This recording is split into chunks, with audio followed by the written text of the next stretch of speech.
Come funziona una colonna sonora? Cominciamo dal tema più iconico di Harry Potter, il tema di Edvige, la civetta di Harry. È accennato dalla celesta, strumento con un timbro magico, misterioso, leggermente inquietante.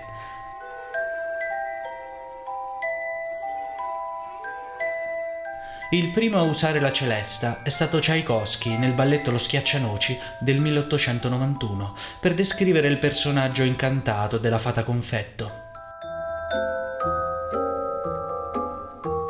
Nel 1914 il compositore Holst la userà nella sua suite orchestrale I pianeti per rappresentare il pianeta Nettuno, il più distante e misterioso del Sistema Solare.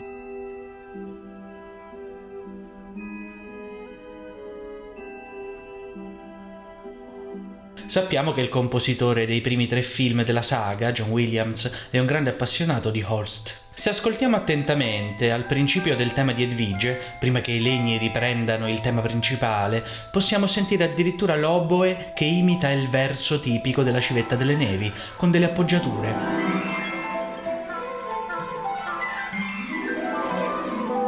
Le imitazioni dei versi degli animali sono frequenti nella storia della musica. Pensate agli uccellini rappresentati da Vivaldi con trilli e tirate dei violini nel primo concerto dell'opera ottava, che tutti chiamiamo La Primavera.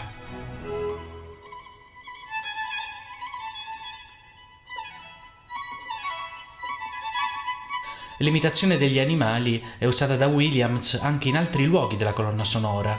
In Fufi's Harp, per esempio, sentiamo il controfagotto come imitazione del ronfare di Fuffi, la dolce creatura che un tizio greco ha regalato ad Hagrid in un pub e che si addormenta solo al suono dell'arpa.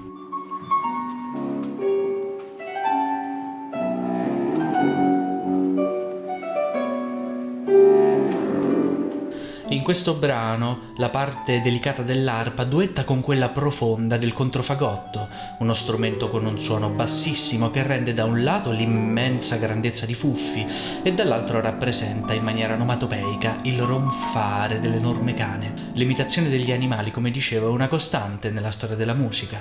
Nel Carnevale degli Animali del 1886 il compositore francese Saint-Saëns imita con una scala ottavizzata molto bassa il ruggito del leone. E nella stessa opera, nella sezione Galline e Galli, imita la gallina attraverso una nota puntata e ripetuta in cui risentiamo il verso dell'animale.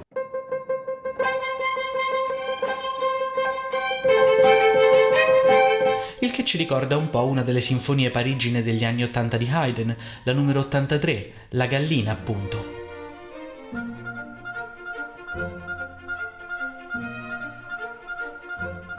Ma tornando indietro nel tempo potremmo citare la commedia madrigalesca Festino nella sera del giovedì grasso di Banchieri del 1608, in cui assistiamo a un coro tutto composto di animali.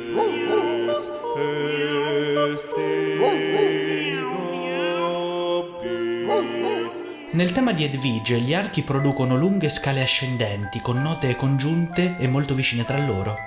Questo salire e scendere della musica rappresenta il volo di Edvige, il volo della civetta.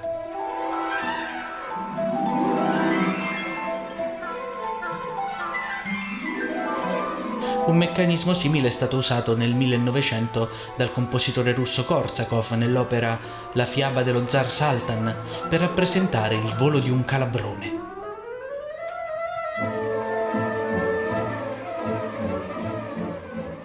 Ma il primo a usare veloci scale in questo senso era stato il compositore rinascimentale Marenzio in un madrigale del 1584, in cui il volo era quello delle rondini.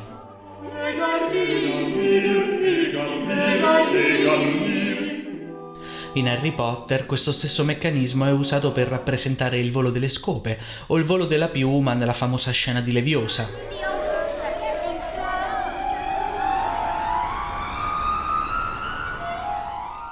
Anche il compositore dell'Ottocento Liszt nella sua sinfonia a programma Dante usa l'arpa in questo modo, per descrivere cioè un volo. Il volo è quello di Paolo e Francesca nel girone dei lussuriosi, che vengono trascinati in aria sospinti da un forte vento, come nell'Inferno di Dante.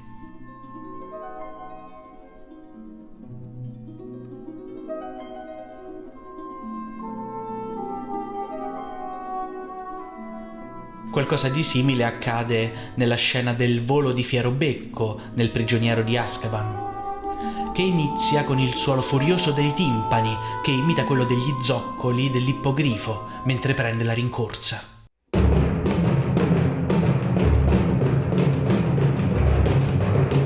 E poi con una lunga scala ascendente viene rappresentata la creatura che spicca il volo.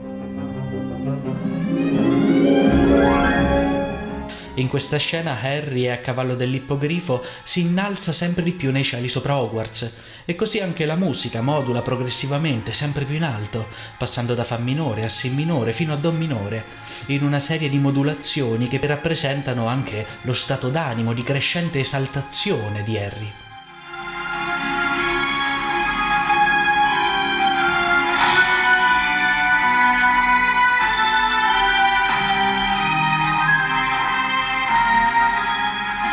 Ma torniamo al tema di Edvige. È diventato il più iconico della serie, il simbolo della vicenda di Harry Potter. L'ultima volta che lo ascoltiamo è nell'ultimo film, nel brano Harry's Sacrifice.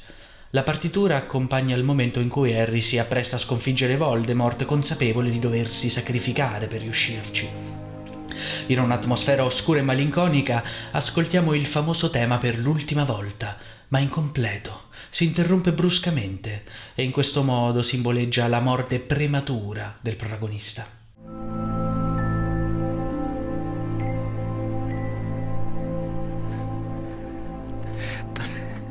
Ora in Harry Potter spesso ascoltiamo dei temi ricorrenti, temi associati a determinati personaggi o situazioni che ritornano più volte nella saga. È il caso del tema di Lily, la madre di Harry, che nei Doni della Morte è affidato a una voce femminile e suona come un'oscura ninna nanna. Oppure del tema tetro di Voldemort che ricorre nei primi film. È un meccanismo compositivo noto come leitmotiv o Grundthemen. Questo concetto è stato portato alle massime conseguenze dal compositore dell'Ottocento Wagner. Le sue opere sono tutte percorsi da temi caratteristici associati a personaggi, argomenti, oggetti, eccetera. Un esempio è il famoso motivo dell'anello.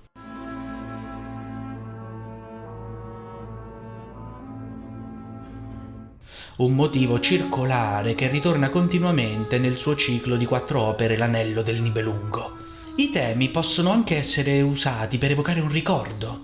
Per esempio, nei Doni della Morte, il tema di Lily viene evocato anche durante le scene con Piton.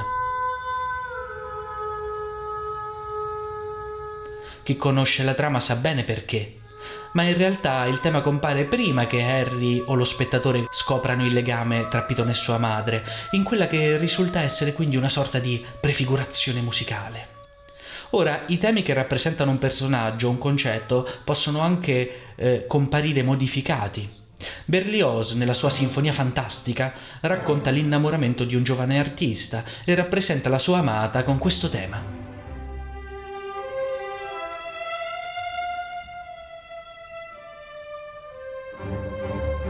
Una sera la incontra a una festa da ballo, mentre danza spensierata un valzer.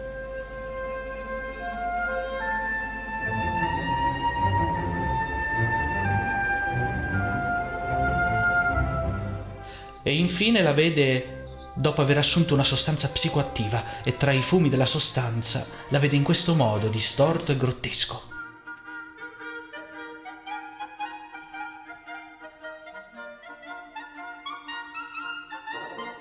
Anche nelle colonne sonore di Harry Potter succede qualcosa di simile. Per esempio, il tema di Edvige, che finisce per rappresentare la magia, viene trasposto in una chiave ironica, distorta, comica, per rendere il personaggio di Alloc, questo personaggio che non è nient'altro che la parodia di un vero mago. E quindi il suo tema è la parodia del tema principale.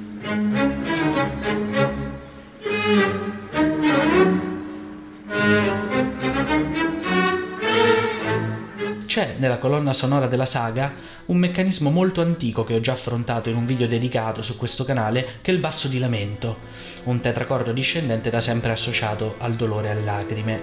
Lo ascoltiamo nel brano Il sacrificio di Silente.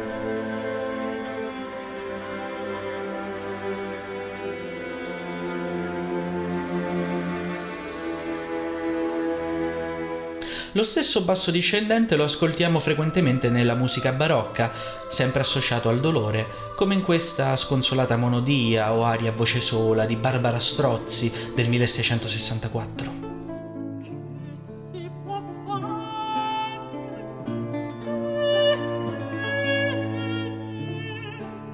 Ma questo stilema compositivo in realtà ricorre in tutta la storia della musica e ancora oggi è impiegato in molte colonne sonore. Spero che vi sia piaciuta questa analisi e in futuro potrei fare altre analisi di colonne sonore, sia di film sia di videogiochi. Fatemi sapere nei commenti che cosa volete che analizzi. Magari potrei farne uno su Star Wars, magari potrei farne uno sulla colonna sonora di Bloodborne. Vi ricordo di iscrivervi al canale, di abbonarvi, di supportarmi ai link in descrizione, di iscrivervi ai miei social, eccetera, eccetera. Con questo vi saluto, ci vediamo al prossimo video. Ciao ciao!